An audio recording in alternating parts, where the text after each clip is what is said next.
we were kids, about 14 years old, maybe little less, maybe 12. And so this friend of mine, we got our baseball gloves there and all that kind of stuff. Well, he went in there and he took a $50 baseball glove, which was like a $700 baseball glove in today's world. I mean, we're talking the late 1950s, early 1960s.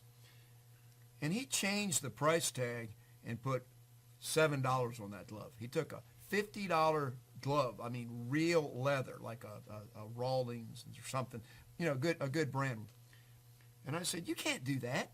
He goes, no, it's fine. This is a good glove. And I said, well, that's dishonest. And he goes, the lady won't know the difference. And I said, hey, you know what? I'm not privy to this. So you think the story's going to end up that I turned him in? No, he did it, and it was awful. But the second part of the story is we found a wallet one day, his brother and I, on the sidewalk, and we reached down, and it had a couple $100s in it. Now, that's a lot of money back in 1960 or so. Actually, we were like 1963. And he goes, wow, this is a great day. And I said, well, we got to go back there to the store and turn it in and let them see if anybody tries to claim it. That's a serious thing. And it didn't have a license in it, though. So my friend didn't want to do it. And I said, we have to. So we took it back to Ben Franklin. And then it was the owner of the store. And when we turned it in, he had fallen out of his pocket, and he took out $20. And he gave us a $20 bill, and we split it. Well, my friend was really irritated, said, next time I find a wallet, I'm never giving it back, because that guy had all that money and all he gave us was $20. So some of you, which side of the fence are you on in that story? You know what I mean? So anyway, Dave, help yourself. I just want to get those out there. I always try to do the right thing, and if you don't know what the right thing is, study Ben Franklin. That's great. So why don't we start this way? We're going to go through what the 13 virtues are. If you happen to be in front of a computer, you could go Google Benjamin Franklin's 13 virtues. Steve's laughing. If one of them's honesty, I think we've already covered it. It's really interesting what isn't on his virtues list. So I'm going to just read them to you very quickly, and then we're going to come back to them. Number 1 is temperance. 2 is silence. 3 is order. 4 is resolution. 5 is frugality. 6 is industry. 7 is sincerity. 8 is justice. 9 is moderation. 10 is cleanliness. 11 is tranquility. 12 is chastity. And 13 is humility. So those are the 13 virtues that Franklin identified as how to live a virtuous and excellent life. If you could follow those rigorously, your life would be better. And it's interesting, as I've looked at this list, I came from a little while, a few minutes ago, I was talking at a high school in front of the students, and a lot of what I was speaking about maybe touched on these, but a lot of also what I was talking about was teamwork and stuff like that. And you start thinking through other virtues or honesty, and maybe that falls under one of these others in here. Justice. I put it under justice. Yeah. So it's there. But there's new virtues that are 250 years later may make more sense. But this is a pretty solid list, and you could go deep on a whole bunch of these. And so, excuse me. So I wanted to start on one of these, given the Right Thinking Foundation and the message of the Right Thinking Foundation, and plan ahead and think, and it will get better. And number 4 is resolution. And what Franklin, after each of the virtues, he had a little phrase. And with resolutions, it's resolve to perform what you ought. Perform without fail what you resolve. So let me say that again. Resolution. Resolve to perform what you ought, what you should. Perform without fail what you resolve. That's really beautiful. I was glad that you did it just the way you did, because 5 or 6 of these in here, the word is kind of like an old English type of a word that a lot of people in today's modern world might not even understand. And we'll get to those one at a time as we do it. But what you just centered in on, my paraphrase to that is just so straightforward. It's one of the things that I teach about credit. My counsel on credit when I teach people that in order to succeed, you got to have credit. And I'm not just talking about credit; it's not just money. And I give my definition of credit, but the most basic definition of credit that I offer up is it's honoring your good name, doing what you say you're going to do, and resolution to perform what you say you're going to do. Do me a favor, read that one more time. Resolve to perform what you ought. Perform without fail what you resolve. Well, the second time I've heard it, it's maybe not just the part of credit that I get about honoring your good name. It's accepting responsibility, and that I think if I had a multiple choice test here, I'd say I'm going to go with accepting responsibility, because the main thing that I try to do through all of my mentoring and my programs, my counseling, is I try to get people to accept responsibility. And I think that's what that one is. Oh, absolutely. And I also think, it's don't give up. Don't give up. Perform without fail what you resolve. If you resolve to get ahead in life, you can't give up. There's just no choice. You have to keep performing, because that's what it means. To perform is to do, not perform up on a stage, but to perform. Get your plan, work your plan, resolve to do it, and you have to keep at it. In Franklin's case, one of his resolves was to keep focusing on his 13 virtues. I mean, he just kept going over and over and over because he thought that's how he would become a better person. Franklin has demonstrated in the way he did that an incredible self-discipline. And that's one of the basics that we have to, that's one of the pillars of everything is self-discipline. And I like resolve.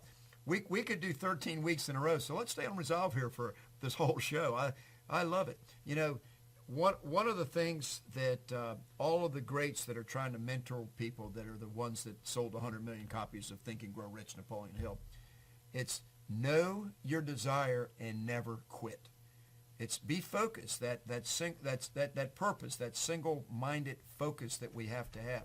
One of the things that Leffert and I covered last week on just that there is when you're focused and going after what you're supposed to, you don't have distractions. And let me just go into that for a second. On the show with Leffert last week, that's one of the top things that I think came out of the conversation, where we talked about how to own your own mind with Napoleon Hill. Napoleon Hill, I brought up the word obsession, and I covered it last week, but I just want to do a little review. A lot of people think that obsession is a bad word. Obsessive compulsive behavior. Steve, you're obsessed with that. Stop it. Stuff like that. I just said this last week on the show. But every great person that's successful has a positive obsession, which means when you really know that's what you gotta do, then you're going to self-guide yourself to eliminate distractions that take you away from achieving your goal. So that's my word on that one. I'll stop. No, that's wonderful. I was couple of ways to go with that. One of the, this is either Churchill or Robert Frost, and they're very different people. But basically, paraphrasing that is like the best way out of trouble. The best way out of trouble is always through. So the best way, if you're in trouble, and I mean this, I'm just struggling. The answer is don't give up. The answer is you got to get through it. So you got to kind of resolve to work your way through that situation. And I can't think of any world-class athlete or musician or teacher or anybody that's world-class, business person, that I know that just gives up. They just don't. They keep working at their craft. They keep at it and at it and at it. And that's what life is. You have to keep at it and at it and at it. Franklin, 60 years focusing on 13 words. I mean, that's the epitome of focus, because he knew it would make him a better person. three or four thoughts come to my mind on that. One is, everybody says Thomas Edison's the epitome of it, with the light bulb, like over 10,000 failures, and you learn from it each time. It's just one less thing that can go wrong type thing. And so one of my things that I try to encourage people is, hey, just do the best you can and learn from your mistakes and don't give up and don't kick yourself too hard. That's a big part of the counsel there. But on my perseverance quotes, rightthink.org, the website for right thinking, rightthink.org, I've got a document in there called Perseverance Quotes. And the Winston Churchill quote that is the closest to what you're talking about right now is, when you're going through hell, keep going. And then an inmate in Greensville Men's Work Center about 5 years ago that put me onto the book Outwitting the Devil. It had just come out and I didn't know about it. He told me that, Steve, do you know the second half of that? And I said, no, I've never heard it. I just heard the Winston Churchill thing. It's on the poster. When you're going through hell, keep going. But he said the second half is, and you'll get through hell so fast the devil won't even know you've been there. I love that. And just to go back to Outwitting the Devil and your introduction to what we're doing today about thinking, that's what Outwitting the Devil is all about. And in the Napoleon Hill interview with the devil, and the devil boasts that he's controlled 98% of every person that's ever walked the face of the earth. Napoleon Hill says, how were you able to control 98%? He says, well, through fear, and he talks about the 7 major fears and all that stuff.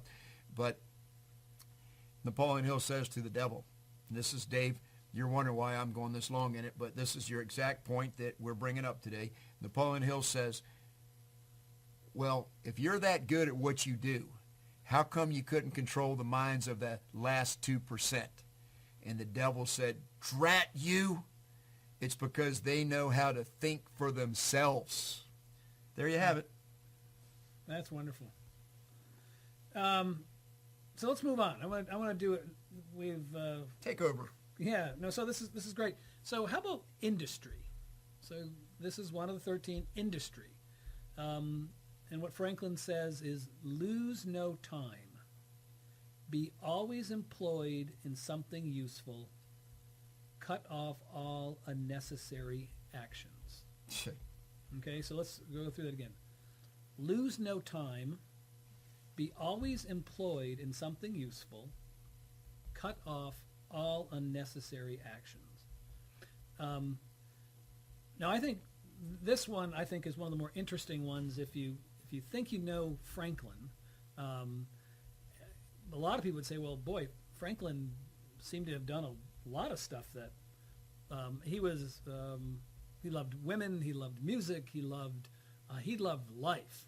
And so if you just look at industry as work, if that's what you mean by the word industry, then you'd look at Franklin's life and say, well, it doesn't seem to tie together. But that's not how Franklin looked at life. Franklin looked at life as broadly, and he didn't want to waste a lot of time. So anything he did with passion and industry and threw himself into it, which is why he could do so many things. So in today's terms, he wouldn't have been someone sitting on the couch and playing video games. Nothing wrong with video games, but not maybe the epitome of what industrious means. So he threw himself into his music. He played the violin. He played all sorts of stuff.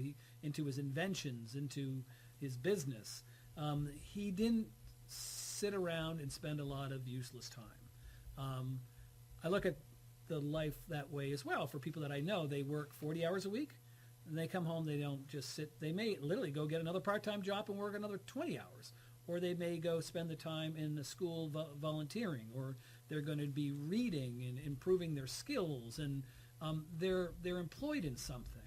They're getting smarter, and so again, I just think this notion of industry is so important. If you don't have the energy to do it on your own, you've got to figure out how to put yourself in a stream where you will be more industrious. Meaning, go to a church, go to a group, go to support groups.